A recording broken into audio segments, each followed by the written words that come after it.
Olá, pessoal. Sou Leandro Guissoni, professor da FGV em São Paulo há 10 anos e coordeno o mestrado profissional em gestão de marketing, crescimento e experiência do consumidor. E hoje, aqui no estúdio da FGV em São Paulo, com uma convidada para lá de especial. Ela é Head de Growth do PagBank. Ela fez o mestrado profissional na área de varejo aqui na FGV conosco e, além disso, ela vai ser mãe daqui a um tempinho. Toda essa agenda complexa, estou aqui recebendo a Aline. Obrigado, Aline, por ter vindo. Obrigada, Leandro. É um prazer estar aqui com você hoje. O prazer é todo nosso. Bom, a Aline é Head de Growth do PagBank. E isso tem total relação com a nossa nova linha de mestrado profissional, que é uma linha voltada para crescimento. Como que eu decido estratégia de crescimento, como que eu plugo isso com marketing, com finanças. Então, nada melhor do que ouvir de um especialista.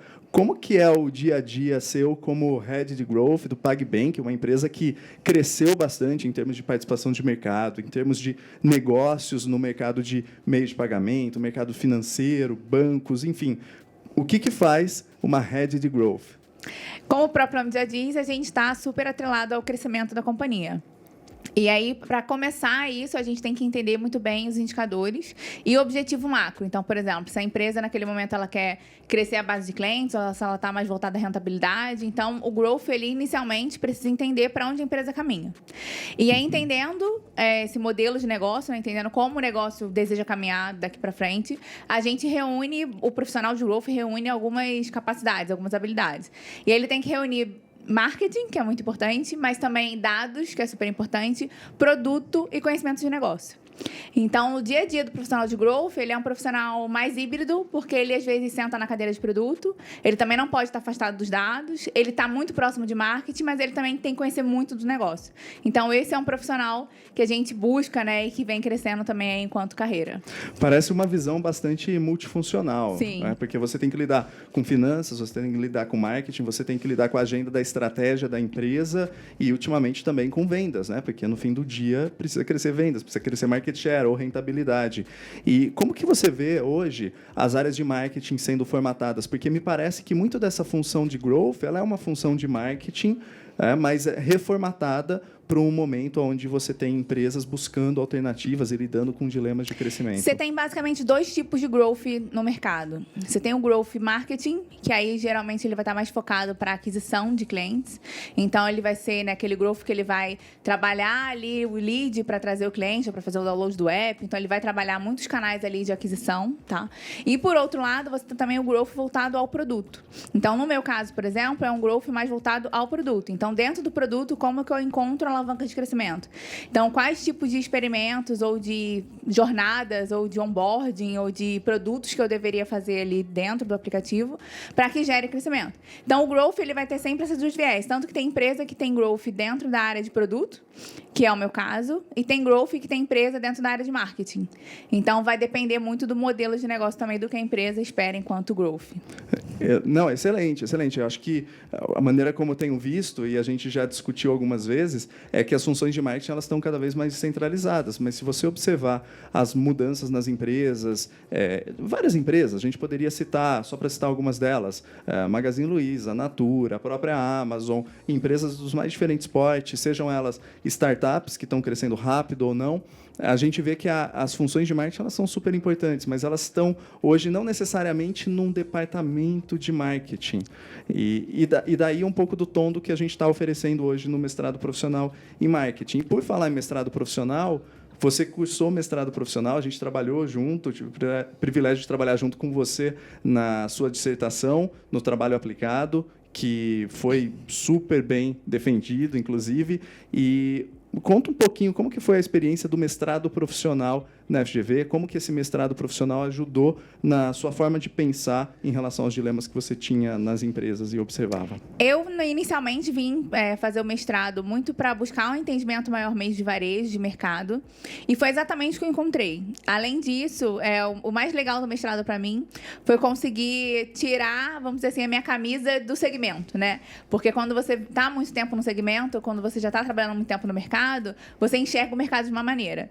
Quando você vai vai fazer uma pesquisa, né, que foi o nosso caso, fazer um estudo de caso, elaborar, você tira aquela sua camisa ali que você veste todos os dias e fala, olha, mas isso aqui tem pontos positivos, tem pontos negativos, o mercado talvez esteja indo para esse lado, está indo para outro. Então, no final, o que foi muito rico para mim foi esse olhar de fora. Apesar de estar dentro, mas eu consegui sair um pouquinho desse olhar, né, de quem está ali só no dia a dia do mercado e tentar enxergar um pouco mais amplo. Então, o que está sendo falado, né, lá fora, quais são as pesquisas que estão saindo, quais são as metodologias que estão sendo usadas. Então, isso para mim foi muito rico, foi a parte mais legal. E tem algum conceito, alguma metodologia que você aprendeu na literatura, lendo artigos científicos, enfim, todo esse tempo que é dedicado justamente ao estudo? Eu acho que toda a parte de inovação foi o que me chamou mais atenção, foi o que eu gostei mais também. A forma como você consegue identificar a inovação dentro das empresas, até pelo decoupling, né? Então, foi uma metodologia que a gente usou bastante. E foi muito legal ver ela sendo aplicada e ver que existe um padrão. Então, o mais legal para mim é que quando você, por mais que eu estou indo no mercado de tecnologia há muitos anos, mas eu não tinha essa clareza que existe um padrão para você inovar no mercado, né? Para você ter esse ramp-up aí, né, de mercado, de crescimento. E existe.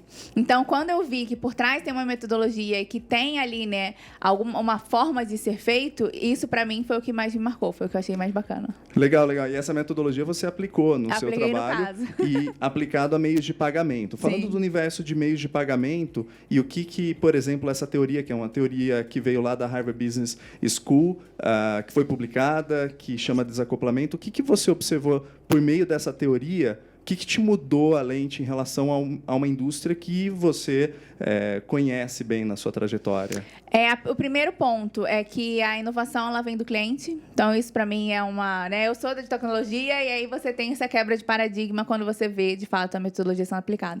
Então, acho que o primeiro ponto é que ela vem do cliente. Isso, para mim, foi algo que mudou bastante a forma como a gente enxerga. Porque a gente vê muita pesquisa voltada à nova tecnologia, né, a ferramentas. E quando você vê a forma como ela é ou não aderida, é sempre o cliente quem decide. Então, acho que esse é o primeiro ponto. Então, assim, essa centralidade do cliente é algo que foi muito bacana de entender e de perceber. Eu acho que depois, os outros pontos que eu vi, no meu caso, por exemplo, que é de meio de pagamento, a gente falou bastante do Pix. E foi uma inovação, por exemplo, que veio do governo, coisa que a gente também não necessariamente espera dentro né, para quem está em inovação, acha que o governo também vai trazer uma inovação, uma disrupção. No caso do Pix, foi o governo. E aí, ali também, no meu caso, que a gente falou bastante do mercado de maquininhas, né, de meio de pagamento, você tem uma complexidade grande, porque você tem alta taxa de juros, você tem redução de investimento, você tem o próprio Pix, você tem também ali, né, aumento de concorrência, e aí você consegue ver como a metodologia consegue te ajudar a encontrar novos caminhos de crescimento, entendendo ali a cadeia de valor do cliente, e que você, de fato, é real, né? Você precisa encontrar esses caminhos de crescimento para fugir um pouco desse cenário mais complexo que a gente está, e encontrar novos caminhos de receita e de crescimento. Legal. E nessa trajetória sua do mestrado profissional, você estava na indústria de meio de pagamento, né? Mas você tem uma trajetória tendo passado por outras grandes empresas, além do PagSeguro, PagBank, né? Agora, conta um pouco sobre a sua trajetória, o que você foi aprendendo e descobrindo ao longo do caminho em cada marco seu, seja de posição, seja de empresa. Conta sobre a sua trajetória. Eu comecei, minha primeira experiência foi com vendas, então eu, né, ali muito nova ainda, com menos de 20 anos. Quando eu me formei, eu percebia que a meta chegava muito perto, muito pronta, na verdade, né? E eu sempre tive curiosidade de saber como que aquela meta de vendas. Hoje a gente tem meta Facebook, de tudo, né? É verdade. Tudo como que aquela meta de vendas chegava ali para mim? Tá. Então foi esse start de curiosidade, eu falei, bom, eu vou tentar migrar, vou para planejamento. E aí foi quando eu fui para a Vivo, que foi a primeira grande experiência, acho que de mercado, né, que eu tive a oportunidade de crescer. E lá eu saí de um cenário onde eu estava ali com mais relacionamento junto ao cliente final, e eu saí para um cenário totalmente analítico. Então a gente fazia os reportes executivos, né, levava todas as informações, analisava market share. E aí foi o primeiro passo mais próximo da parte de dados. E ali me ajudou muito a me desenvolver também nessa questão mais analítica. Saindo da Viva, fui para a Assurant, que é uma empresa também super legal, é uma seguradora americana, eles são bem grandes também. E lá eu voltei um pouco para a área de negócio, a gente atendia ali grandes contas, então me ajudou a ter uma visão 360. Então você olhava ali, né, o P&L da empresa como um todo, do seu cliente, como você trabalhava produto, como você trabalhava canal, como você trabalhava ali novos formatos, né, para aquela parceria crescer e se desenvolver. Na Assurant eu vim para São Paulo, que eu sou carioca, aí vim para São Paulo, fui para o marketing. No marketing eu complementei bastante a minha carreira carreira com a parte de pesquisa, comportamento do cliente, entendimento de jornada, né? A gente já falava bastante sobre isso naquela época. Fui fazer também um pouco mais da parte de... Toda a parte de experiência, a gente foi entender um pouquinho como, né, que isso poderia ser melhorado dentro da jornada do cliente. De lá, eu fui para uma startup, então mudei o mundo totalmente, assim, muito de cabeça para baixo.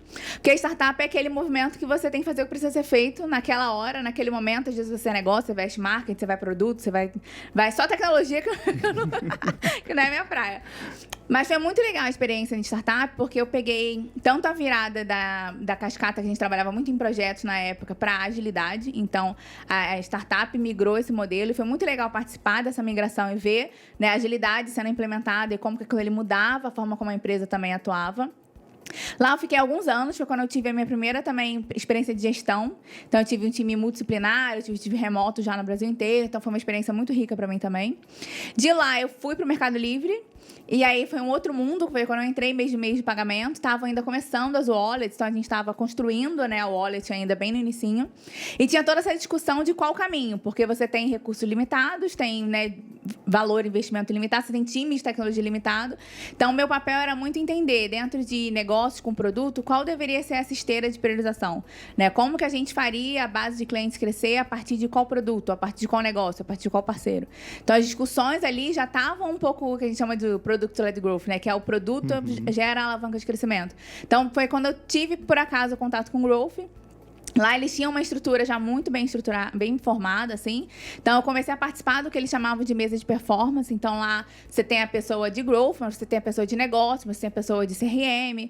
E isso é um ponto importante do growth também. Ele é multidisciplinar. Então, eu apliquei isso também lá no PagBank. A gente chama CRM, chama Data Science, chama o time de comunicação, chama marketing, chama produto, para a gente trabalhar junto. E lá eu me encantei pela metodologia, porque eu falei assim, nossa, isso aqui é muito legal. Quando você testa, você aprende muito. E aí eu vi que dava para você aprender quando você acertava, mas quando você errava, você aprendia muito também. Então, eu vi acelerar, assim, o crescimento que teve, né, no Mercado Pago, no Mercado Livre, está muito relacionado ao growth, porque se testa tudo o tempo inteiro. Então, desde um banner, uma cor, um formato, um logo, os clientes, né, são divididos ali as bases dentro do produto para ver quem performa mais, em qual tipo de experiência. E aí, daquilo ali, eu falei, nossa, é isso que eu quero fazer, porque reúne dados, reúne relacionamento, reúne produto, reúne negócio. Então, o growth, para mim, ele reunia um pouco dessa trajetória que eu já tinha tido até então. Excelente, parabéns pela trajetória. E uma pergunta final. Em relação ao mestrado, porque não é uma decisão óbvia, né? O mestrado é um programa estrito sensu, é um mestrado profissional, ele é extremamente aplicado, mas ele vem com uma grande responsabilidade, porque no fim do dia você lida com pesquisa, você lida também e está apta, né, a dar aula, enfim, está treinada para esse universo. Além disso, aplicar uma abordagem científica para resolver problemas nas empresas. E hoje, né, Aline, no mundo TikTok que a gente vive, de conhecimento horizontal, de assistir vídeos super curtos para se educar, como que você vê o mestrado hoje, um programa que demanda várias horas de estudo, que demanda dedicação, que demanda profundidade, como que você vê ele hoje se integrando na agenda sua e na agenda de um executivo? O mestrado, eu acredito que seja para profissionais que desejam profundidade. Então, para você conhecer de fato aquele mercado, ou para você, né, conhecer de fato como que as coisas funcionam, seja um tema de inovação ou um tema de marketing. Então, eu vejo que o mestrado ele ajuda muito a gente a sair desse meio mais raso. Então, né, você lê apenas uma folha ou você vê um vídeo e você, de fato, compreender aquilo ali com um pouco mais de profundidade. Então, você sai, de fato, muito mais especialista, né, em alguns temas. E eu acho que ajuda muito a gente também a controlar essa, talvez, ansiedade ou esse movimento de que é tudo muito rápido, tudo muito instantâneo.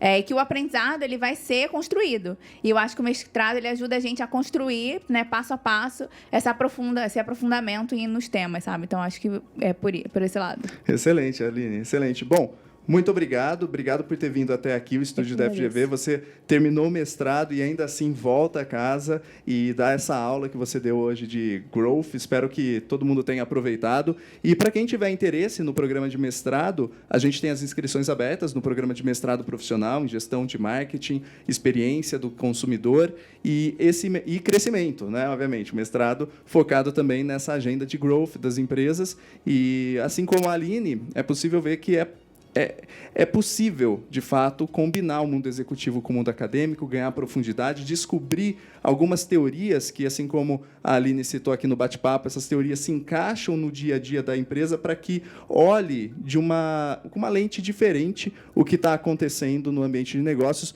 não somente num setor, mas em vários setores, e indo até a raiz mesmo do conhecimento e talvez diminuindo essa ansiedade de horizontalidade de conhecimento para falar, não, eu vou conhecer uma coisa de uma maneira muito específica. Então, Aline, muito obrigado e obrigado a todos por nos acompanharem.